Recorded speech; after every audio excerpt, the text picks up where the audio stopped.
You've got to tune to 90.3 FM KEXP in Seattle, worldwide at kexp.org and on our YouTube channel. I'm Kevin Cole here with a live on KEXP at home session with IDLES. And joining me right now, IDLES guitarist Bowen. Hey, what's happening? Not much. Good to see you. Good to see you. How you doing? I'm good. I'm gonna try and pretend that like this is like a real thing where we've met up. You guys are normally like our last stop at the end of a US tour, so I'm gonna pretend I'm really tired, but also really happy to be here. So yeah. And we've always appreciated that. Last time I saw you was in the Gathering Space live here at KEXP, and you were wearing spandex American flag tights, no shirt. Sweating like crazy, and I kind of half expected you to be that way today. Yeah, I mean, I am like that most of the day, but it's, coming into winter now, so I'm starting to wear my hibernating clothes. That and it's laundry day. So how you doing, Bowen? Yeah, good. All things, taken into consideration. It's kind of...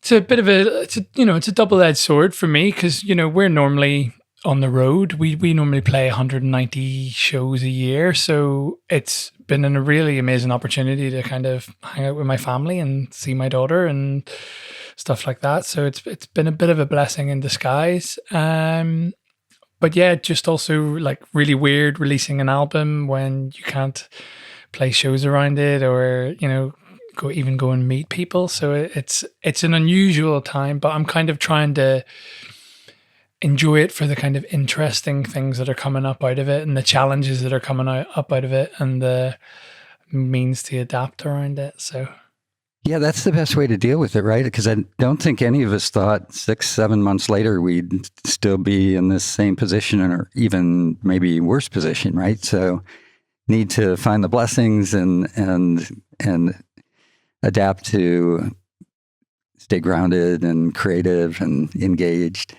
Yeah, it's cool. It's presented its own kind of opportunities as well. Like I was with the guys today. We were in our rehearsal room and we're kind of getting set up for writing and recording new music. And we're going about things in a very different way because normally we don't have time. We write on the road. So this has been an opportunity to kind of go at a different way. So yeah, it's been interesting at the very least.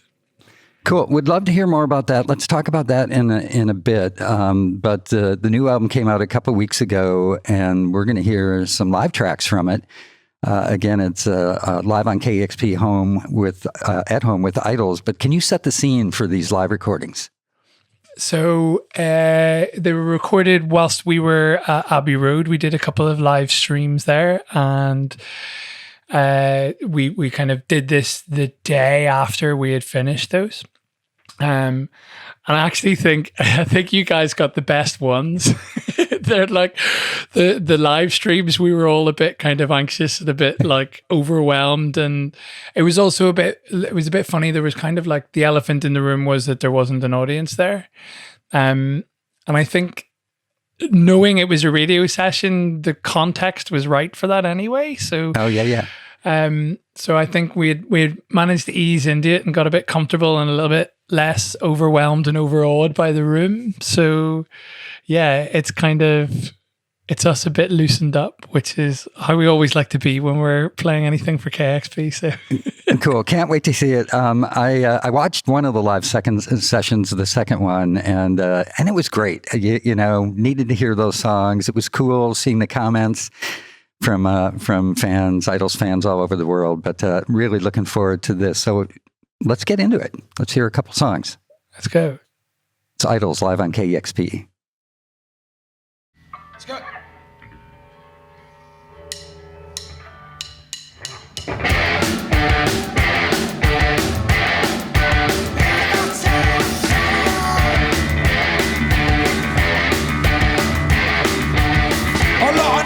Boys in the village, they haven't got much choice in the village.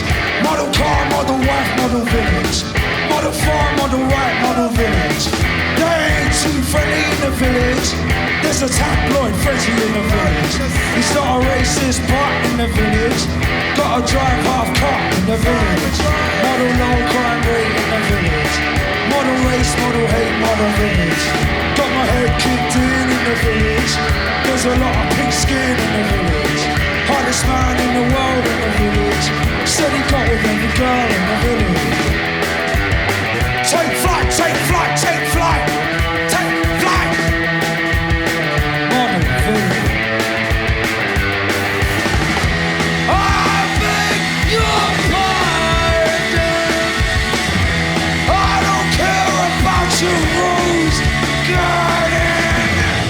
I'm listening to the things you say. You just sound like you're scared to death.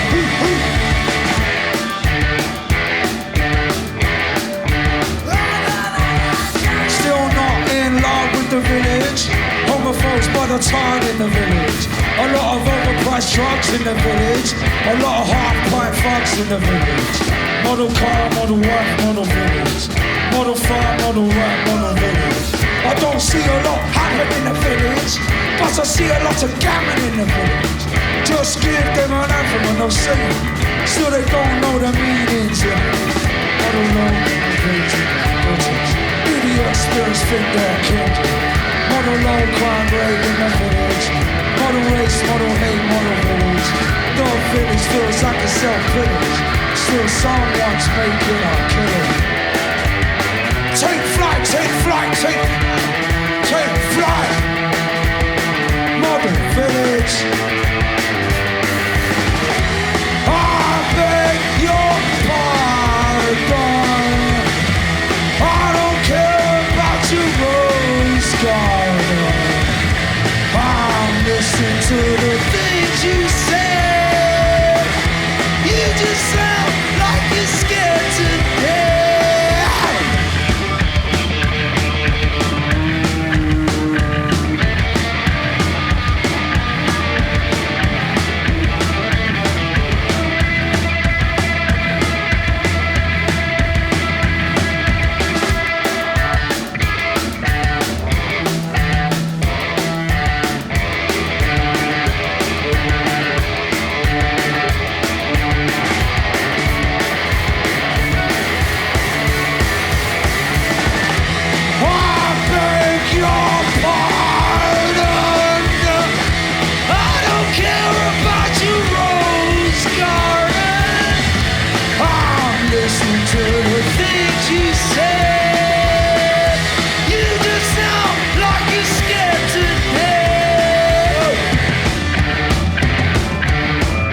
To laugh as the curtain twitches, and the villagers are burying their riches.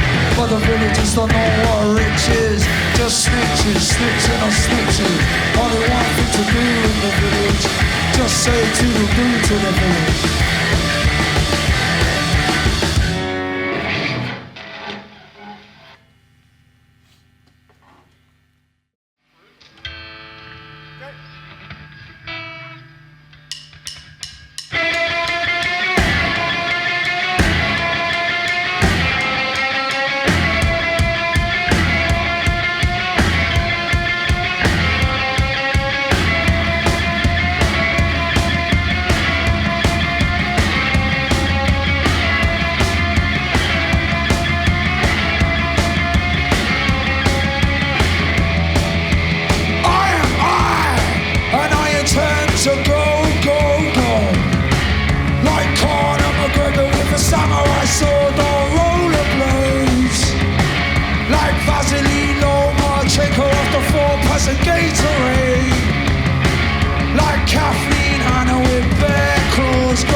After 10 Chardonnays, making me a nice cookie. And you like them cliches? Let's seize the day, all hold hands as the brings away. Let's seize the day, all hold hands as the brings away. You can do it. You can do it. Yes, you can. Wow! I am I, and I intend to go, go, go.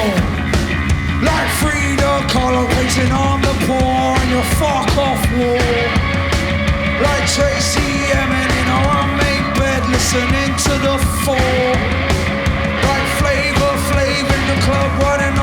a John Wayne.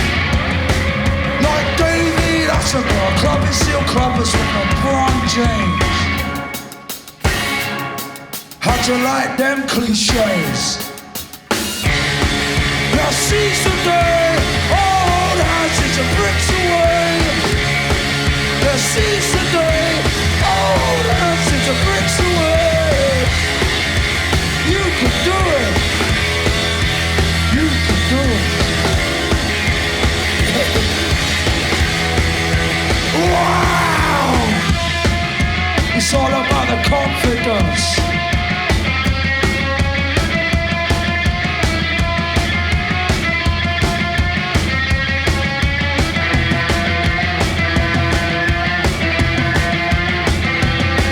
Your joke are fucking saggy. Your joke are fucking saggy. Your joke are fucking saggy. Your joke are fucking saggy. Your joke are fucking saggy. Your joke are fucking saggy. Your joke are fucking saggy. Your joke are fucking saggy.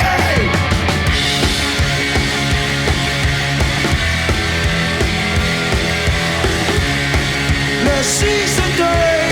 Old houses and bricks away. Let's seize the day. Old houses and bricks away. You can do it. You can do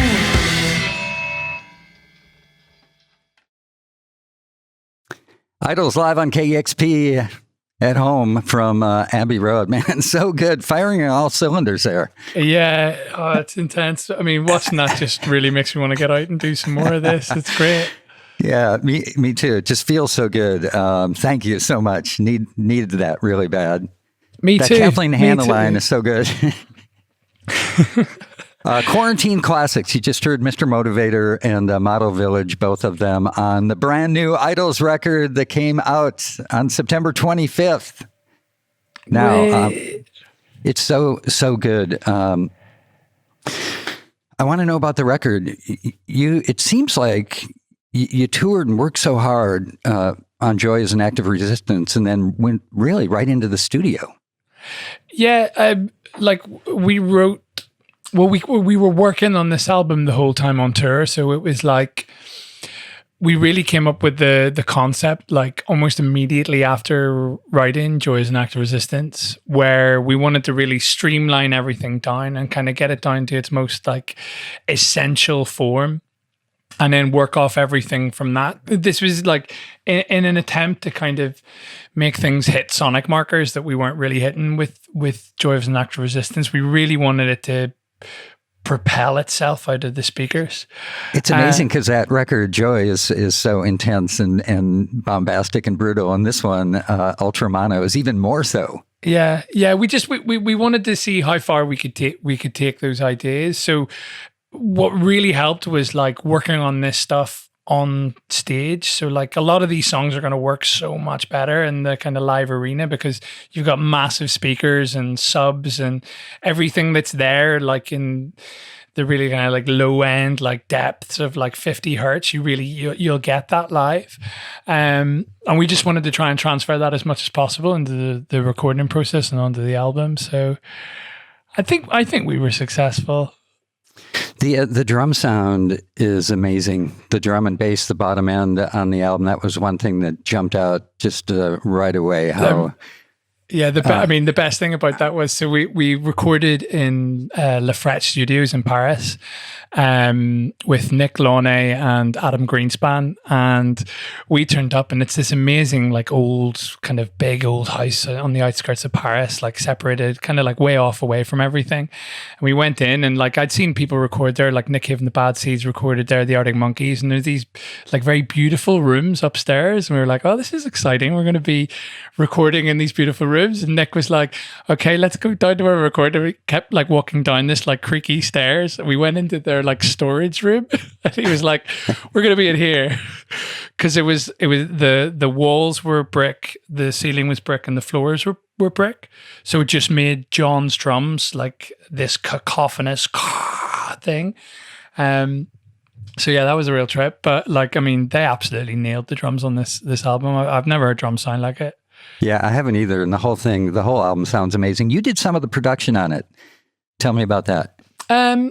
Yeah, it was kind of like a lot of the times with Idle stuff, we've got a really sure idea of what these songs are going to sound like in our head. And the 2 albums previously, we kind of put a lot of trust and kind of allowed the producer to kind of to do their thing. And this album was no different, because the Nick and Adam they're just incredible. Like they're so knowledgeable and so fast. Like they really help with the recording process. But I felt so strongly about this album that I was just at every single stage, like every single noise that you heard has had me like pontificating over it for like a very long time. So yeah, it was cool to really kind of like that we'd grown in confidence to be able to do that, and the guys had kind of grown in confidence in me being the spokesman for the kind of sonics on it. So yeah, that was a real trip. Great. That's cool, and it ties in with the manifesto, right? The concept of ultra mono. Yeah. So I want to know, like, before you write songs, you actually, as a band, come up with an overriding concept as opposed to having a collection of songs and then trying to figure out how they fit together? Yeah, exactly. I think that it just helps with our creative process. The more kind of restrictive we are with the creative process, the better our output is. I think it's it's all about flow for us. Like a lot of our songs are kind of written in these like periods of flow where everything just kind of comes out when we're not thinking about it. But in order to kind of get there quicker, or to get there eventually, even sometimes you struggle for 6 months and flow never appears. Yeah. But in order to get there, we kind of like we digest everything that we want this album to be. We talk about it at length. We kind of listen to, we create like a playlist that we all add stuff to, on a daily basis, and everyone's listening to stuff, and that all just like ticks back into your subconscious, so that eventually when you hit flow, all that stuff kind of, those markers are hit. And ultra mono is like was a real difficult one, because a lot of the identity of IDLES before that point was in the kind of chaos, like a lot of the stuff was performed live before it was recorded. So it has that kind of chaotic live energy and things going wrong and big mistakes happening, but you leave it in and stuff like that. Whereas this album required concentration and playing with each other and towing a line. But we eventually got there. It took us like right up to the wire, though. We were like writing songs just before we went in the studio. But yeah, it works really well. It's fantastic. For me personally, I got the record a couple months before it came out, but I didn't want to listen to it. I didn't listen to it. I waited until the 25th, and at midnight I put it on and went to the AF Gang website to kind of create some kind of communal experience around the first time digesting the songs other than the singles. I love that idea of getting into the zone, right? And so back to that a little bit. So on the tour bus and stuff, as you're touring around, you're distilling ideas and coming up with the concept? Yeah, I mean, like Joe and I will me and Joe share a room on tour. So whenever we're like in hotels, like we'll wake up like an hour and we'll just sit and talk about what the album is, or like what these concepts are and how they kind of relate. I think one of the big things is relating the music to the lyrics. So like what he's kind of thinking about what he's going to write. And then the music always comes first. Like we always like have complete full finished songs, and then Joe writes on top of it. So it's good to kind of know where he's steering, where he's going, what he's thinking. So you can kind of gesture that in the music. And yeah, it's a strange thing, but like, I mean, on this album specifically, a lot of it was about, so like, because we had to distill things down into its like simplest form, one of the things we realized with that was that requires a lot of confidence, like to be able to play something really simple and live with it and walk away from it requires a lot of self-belief and a lot of confidence. So then that became a big theme on the album. And then almost dealing with like the repercussions of writing simple stuff. So like, a lot of like, on Joe talking about how do you like them cliches and talking about sloganeering and stuff like that. Like it's almost like we're directly kind of dealing with people as they're listening to it. They're like, yeah, we get it. It's simple. Yeah, and that's addressing critics to some extent. I was curious about that, like what kind of pressure you felt after Joy is an Act of Resistance, which really catapulted you to a new level of community. You built this amazing community, tons of fans, some critics. So you're getting accolades. You're also getting some criticism. And it's got to be hard to, well, I don't know if it's hard. Like, how do you turn off that noise, or do you turn off that noise? And is that part of what you mean by having self-confidence? Yeah, I mean, that's another like driving factor behind the concept of ultra mono. So the other thing is like there's so much noise going on around the band, like even within the band, like playing guitars spilling in different directions. And we wanted to kind of narrow that down so that the message was clearer. And there was so much noise around the band, positive criticism, negative criticism. I mean, it was all mostly positive, like for Joy, but you can really lose your sense of identity in that noise, and you can lose your intentions as well. Like self-esteem acts both ways, and it's unhealthy for your self-esteem to kind of deal with positive criticism, and it's unhealthy for your self-esteem to deal with negative criticism. Like you should be doing things for yourself and yourself only. So again, that's one of the struggles that's on the album, and I think that's clear that it's a work in progress. Yeah, that concept, ultramono, editing things away that don't matter, ultimately getting to your truth, right? Yeah, not just musically, how you live your life. Yeah, I mean that's it's kind of like it's just about centering yourself. Like it's again, like a lot of stuff we did around this album, like we got into meditation, things like that, and almost like the dissolution of the self. But you kind of have to. You have to really get up close with yourself before you start to lose yourself. So that's what it is. It's just about a reaffirmation of identity and centering yourself. Just so that it helps you get on with the world. Like when you understand the like basic principles. It's like this is a really weird segue here, but so like whenever I was working as a dentist and I was a young dentist and I was like trying to take out a tooth and I couldn't do it.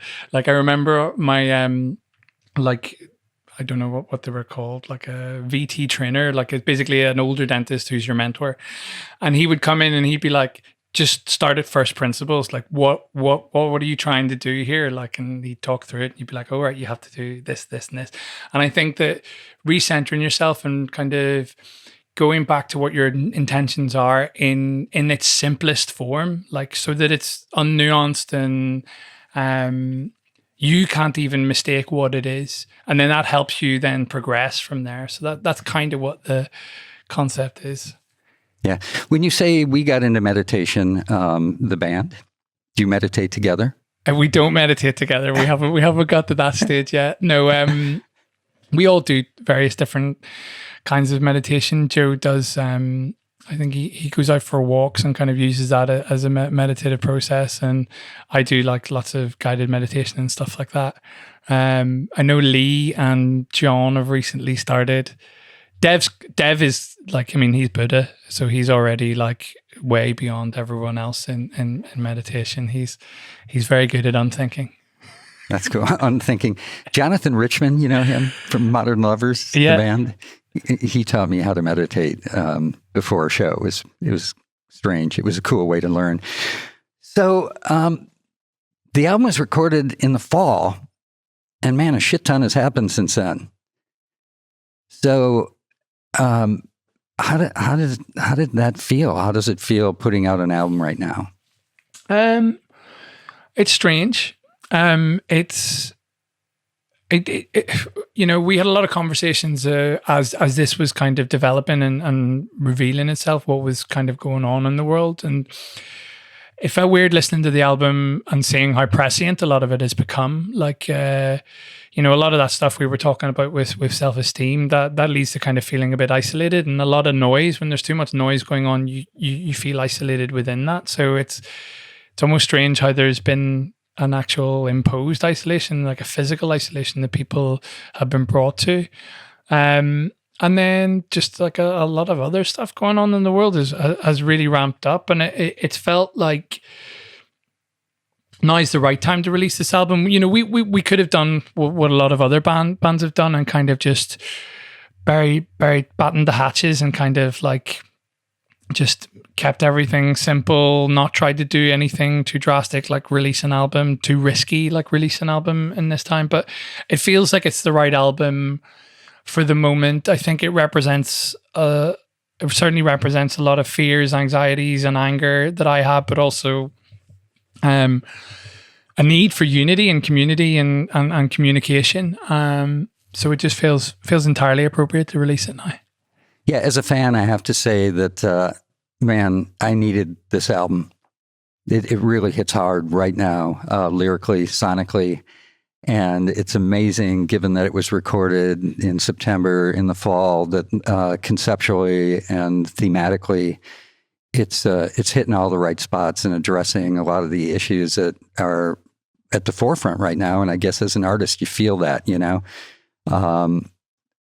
And things have obviously transpired since you recorded it, but thematically, the album is spot on.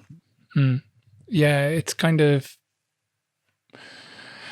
I always like to think that like songs evolve anyway. Like a lot of the stuff that we're playing from album 1 or album 2 or even songs before that, they've kind of evolved and grown, and their meanings kind of they become more prescient because you have this tool. You know that you've got this tool, this song that can help you deal with things. So the meanings behind things, or even just the attitude and emotion behind it, can really transform as you transform with it. So yeah, it's just strange how more real this album has become. It almost felt like it was like this hyper real thing at the time. Like we were really pushing everything to an extreme form, but actually now that's the world that we live in. Yeah. IDLES' new album, it's Ultramana. We're going to hear a couple more songs from it. I think we're going into War next, live from Abbey Road Studios.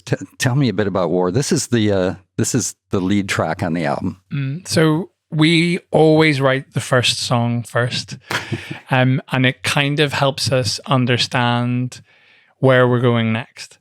And it's a declaration of war. I mean, that's it. It's a declaration of war against war. And it's also this like obtuse statement, like shouting anti-war. Like everyone's like, yeah, everyone's against war. But like, I mean, are they? Like there's wars going on. There's a proxy war going on in Yemen. There's wars going on all over the Middle East. There's wars going on being fought all over all sorts of countries, you know. And I think that it's appropriate to bring up that like people don't want that. They want to move on. They want people to strive for peace. So it is exactly, it's the album encapsulated into one thing. We're saying something obtuse that maybe people think should go without saying, but doesn't look like that when you look at the world around you. And it's deeper than that. You know, here in the US, things are so polarized. It feels like there's a war going on leading up to the election here. Yeah. I mean, I didn't want to bring it up. I thought it was appropriate for you too. But yeah, I mean, that's exactly it. Like the war has taken other forms, and there's a real polarization and disparity between people with different values, people with different opinions, people with, I mean, even like physical, people being separated physically now. And it's just about understanding that bridges can still be built between that. It's not about ramping up those differences and arguing with each other until someone wins. That's a war. What is effective is listening and progressing through building bridges. We think, anyway. Yeah, tolerance, respect. Let's hear this anti-war anthem. Let's go. It's IDLES live here on KEXP.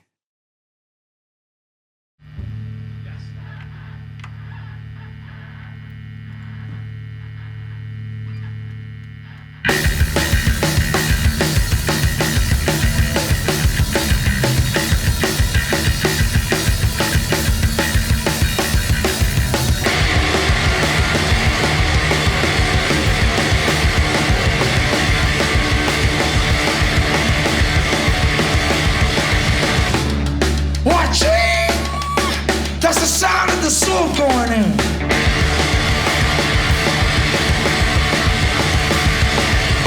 Clack, clack, click, clack, clack. That's the sound of the gun going bang, bang.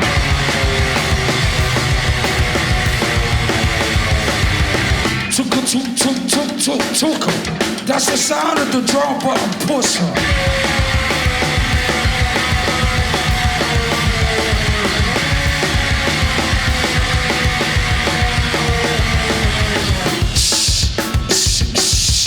That's the sound of the children tuka.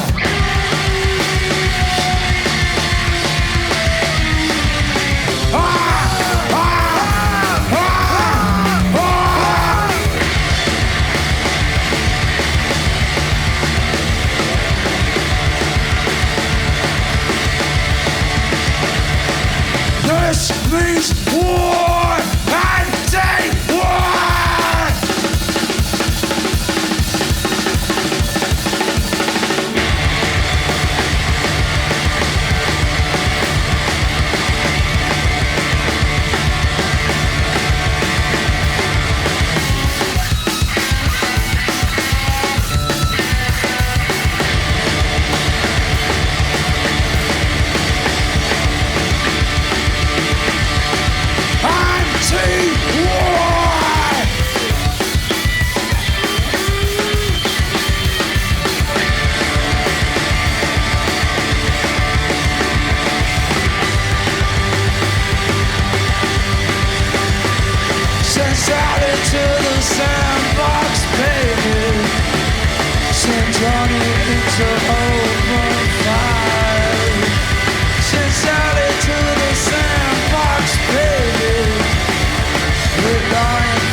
On a dum-dum, not turning around to run. No hallelujahs and no kingdom comes. So you will not catch me staring at the sun. Do you hear that thunder? That's the sound of strength in numbers. Fee, fi, fo, fun. I smell the blood of 1,000,000 sons, 1,000,000 daughters from 100,000 guns, not taught by our teachers on our curriculum. Do you hear that thunder? That's the sound of strength in numbers.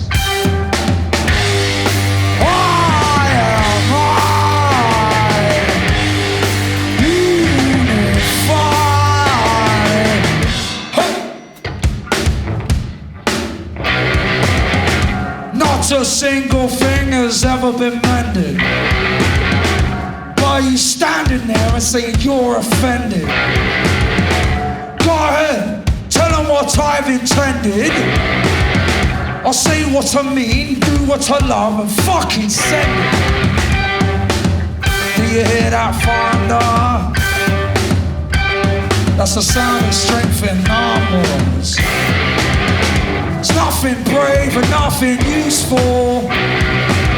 You scrawling your aggro shit on the walls of the cubicle. Seeing my racing classic suitable. So I raise my pink fist and say black is beautiful.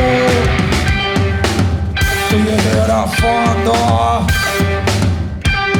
That's the sound of strength and numbers. I am unified.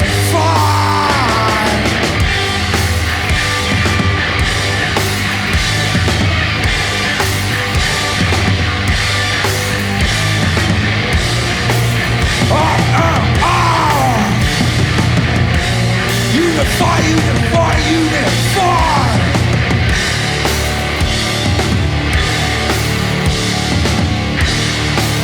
Do you hear that thunder?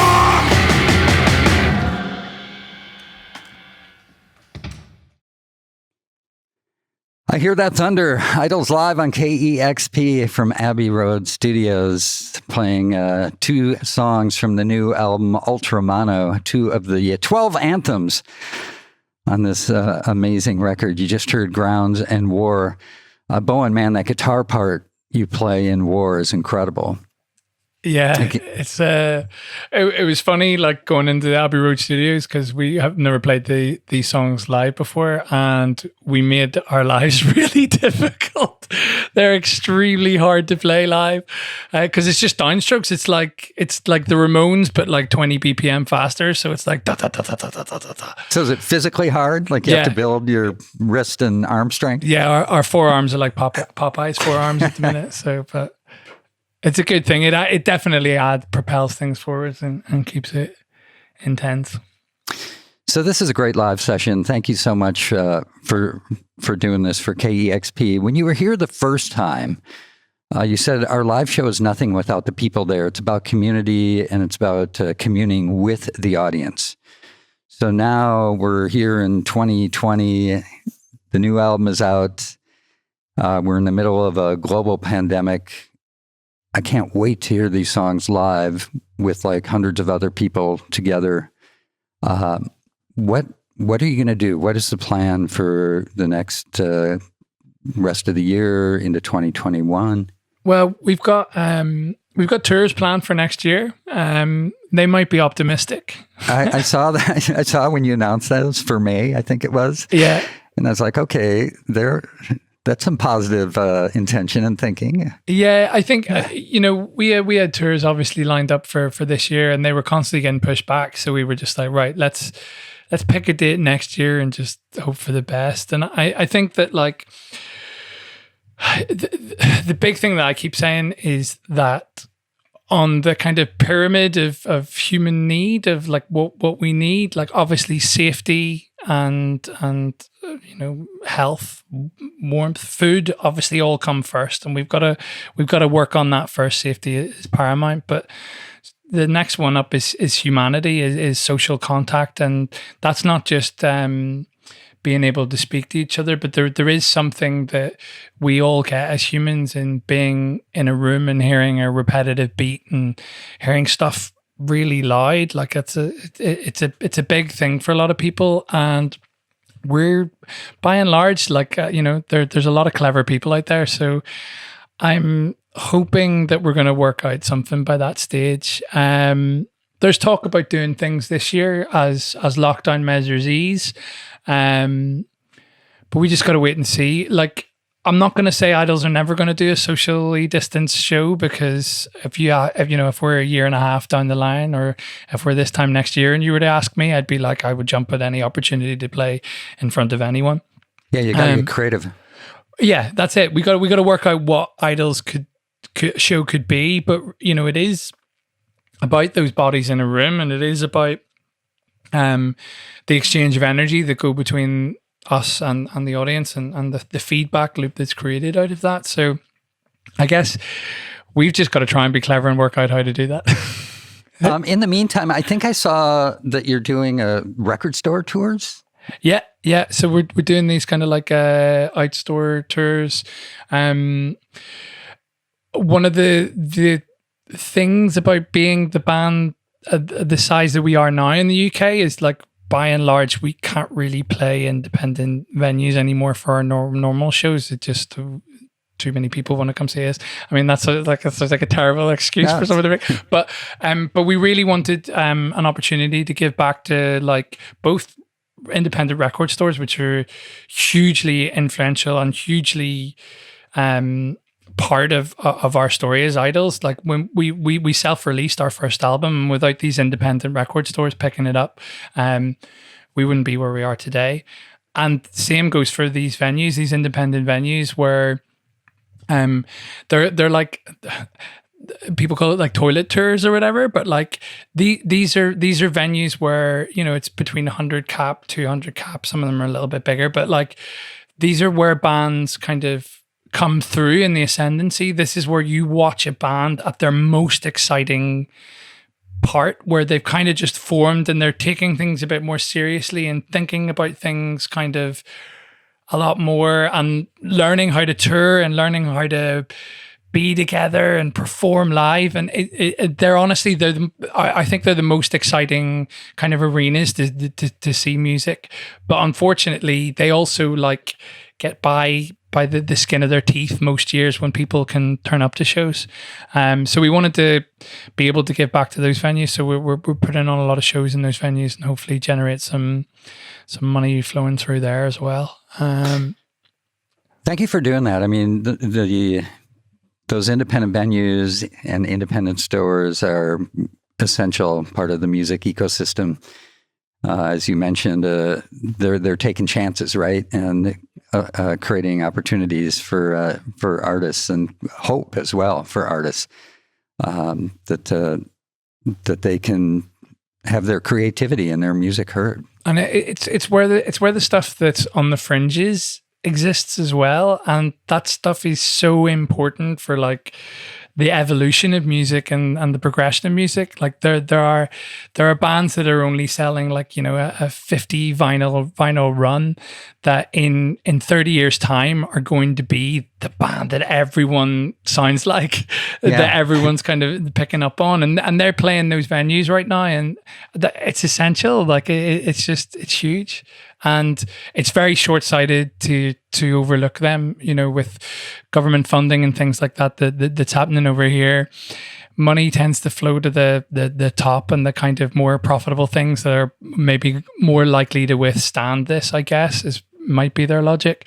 But it's short-sighted to ignore the fringes, because that's an essential part of culture. Yeah. Well, the new album, Ultramano, certainly gives me a sense of optimism and hope for the future. And really, thank you so much for doing this session, for IDLES doing this live on KEXP session, and Bowen, for you taking the time to chat today. Honestly, it is always my pleasure. I would do anything for you guys. Don't you worry about that. Can't wait to see you live in person. Can't wait to have you here in Seattle again. And be well, stay safe. Thank you. It's IDLES here on KEXP. Thanks, Bowen. Discover new music at listener-powered KEXP.org.